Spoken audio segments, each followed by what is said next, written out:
Hey everybody, Voice of Beetleman here, flying at you at approximately 45 miles per hour on my little beetle wings, tissue paper beetle wings, but it's not rainy, not very moist, so shouldn't have any sort of catastrophic failure. This video is a follow-up to and kind of a response to my last video on extreme presuppositionalism. I wasn't originally going to make or at least I wasn't planning really on making a response video to it, or a follow-up video, or a defense video rather, to be more specific. I guess I misjudged a little bit some of the reactions I've had, and I kind of have. I guess I should have done this to start with. I shouldn't have expressed just my opinion without providing kind of resources or material. I mean, this is my channel. I am free to express my opinions in any way that I want to at any time, with or without reasons, but my channel is about logical analysis. It's about exploration. It's about asking questions. It's about challenging beliefs. And so, I probably should have had some reasons and that kind of thing to talk about. And I specified in the video. I wasn't going to give reasons, and I acknowledge I probably would have been better if I had reasons. So basically, that's that on that. So in this video, I'm going to be expressing my some of the reasons why I do not think that extreme presuppositionalism, specifically Christian presuppositionalism, but really any kind of extreme presuppositionalism, why I do not think that's a viable philosophical position. I might be doing more videos on this. I hope not. It's really not a topic that I spend too much time researching. My interests are in much different areas, generally speaking. However, I will post this video on it, and I'll be maybe posting other ones depending on the response again, and depending on how well the case is made in this video.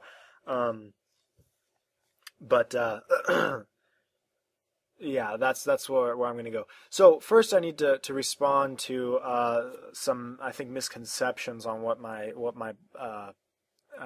position was and what I said in the video. I am not against presuppositional apologetics as a whole. That's the first point I'd like to make.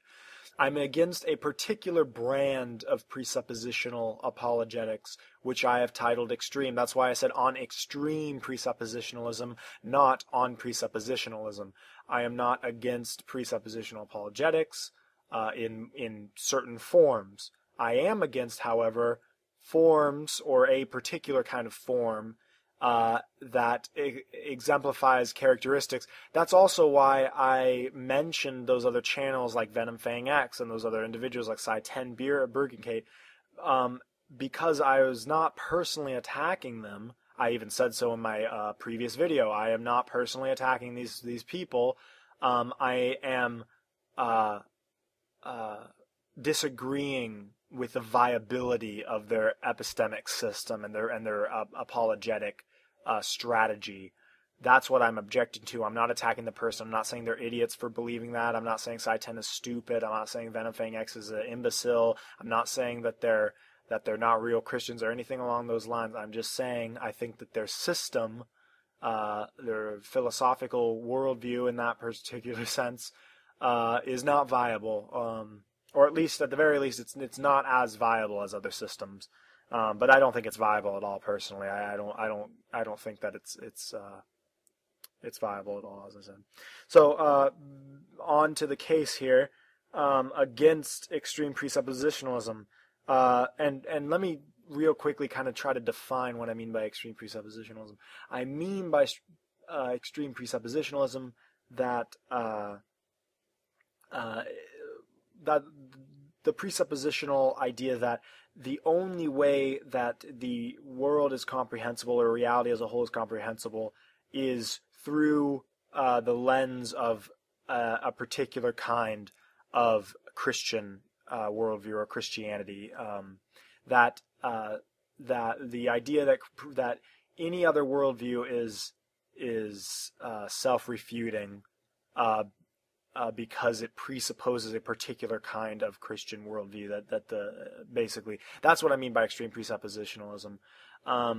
Is any Basically, put it this way: if I ask a presuppositional apologist what their basic position is, and they tell me something along the lines of, well, basically, I try to expose that people know God exists by showing that they can't even start to reason without presupposing the God that I exist in, or the God of the Bible, or the God of Christianity, or something along those lines, or says something like, the very act of disagreeing with the existence of God or disbelieving in the existence of a specific kind of God bears witness to that God's existence. If that's your answer, or something along your lines of your answer, as an apologist to what, when I ask you what are you a presuppositional apologist, what's your case, what do you basically define that as? If that's kind of the general response, then I would label that as extreme presuppositionalism. And here's my case against it. I have 4 primary points, and then I'll try to tie it together and do that.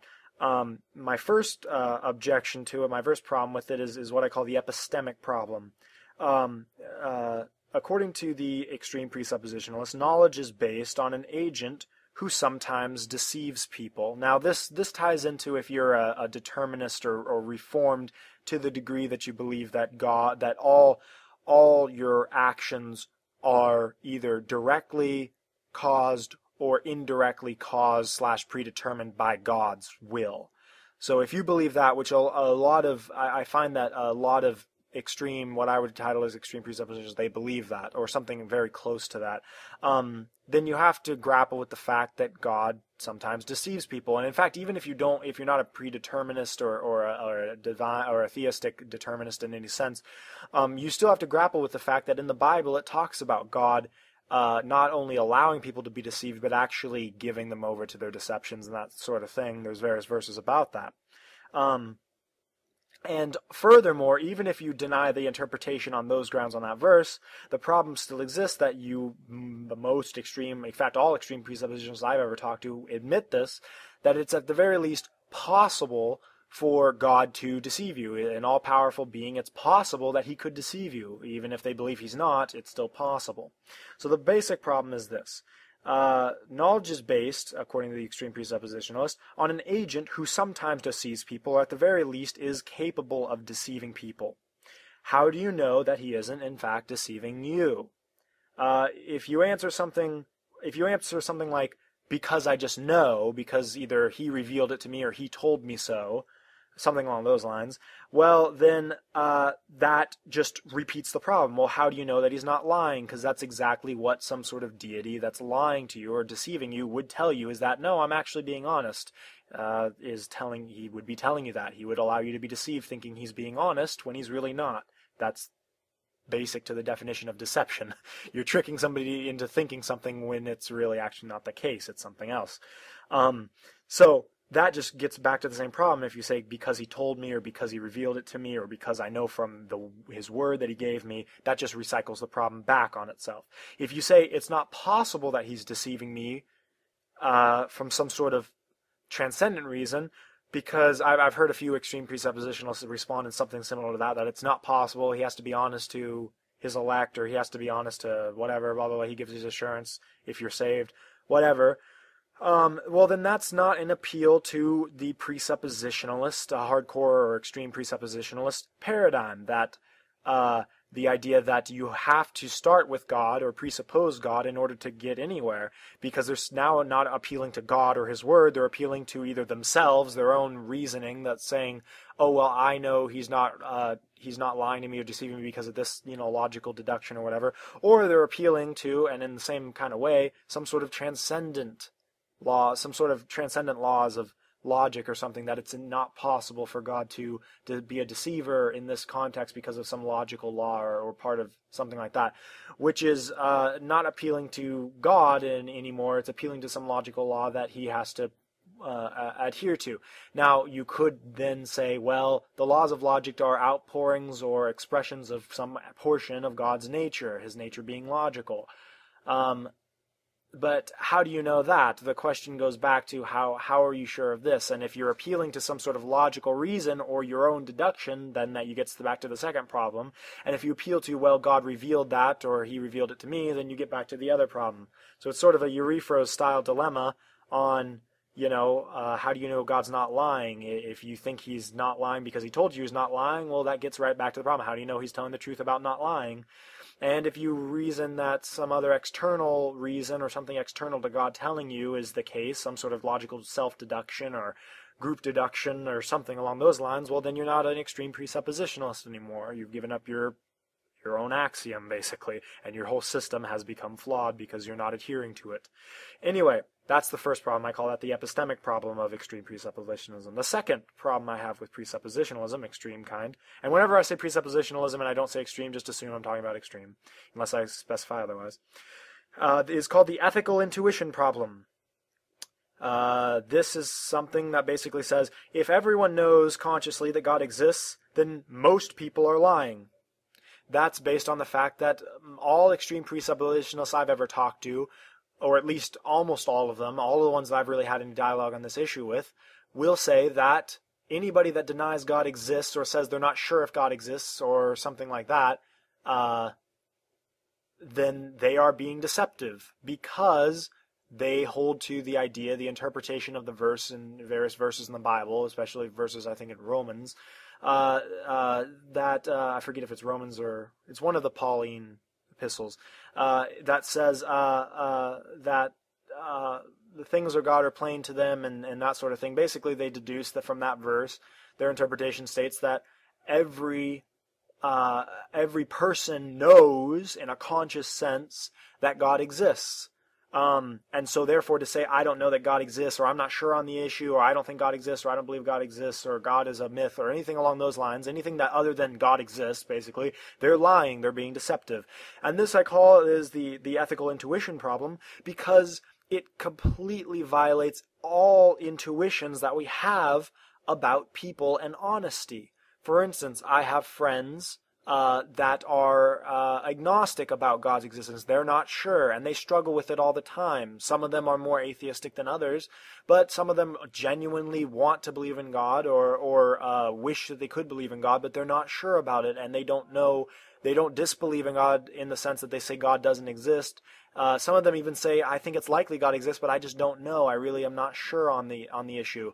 According to them, and even Christians that take the agnostic path and say, well, I believe God exists, but I have no way of knowing, or I'm really not sure, kind of a fideistic sort of take, or even just a more evidentialist take that, well, I mean, there's evidence for God. I think the case for God is very strong or overwhelming, but it's not proof. It's not certain that God exists, or at least I'm not certain that God exists. Anybody saying that, Christians and non-Christians, are, according to the extreme presuppositionalist in general, liars. And the problem is, if you believe they're liars on that, then how can you believe anything else that they say? If you think that they're liars, even if you know them really well, and they seem like they're honest about everything else. So if they seem like they're extremely honest about that, then how do you know that they're not lying about other things? And the just more fundamental problem of, if you've known somebody all your life, then it follows, at least intuitionally, that you know a lot about that person. You know when they're being deceptive. You know when they're not. You know what their fears and loves and desires are, if you get really close to somebody. And the problem is that declaring that they're a liar in that sense on a very, very base issue, that they might be very, very, might have very strong implications for them. They're not just wishy-washy on it. They have very strong, I really want to believe, or I don't know, and I'm really struggling with it. it takes that and it says you're a liar. You're lying about that. And that's the ethical intuition problem, I say, is how do you know that they're not lying about other things that they're equally as, believable or disbelievable on, and it just seems to go against basic intuitions. So that's kind of, I think, a problem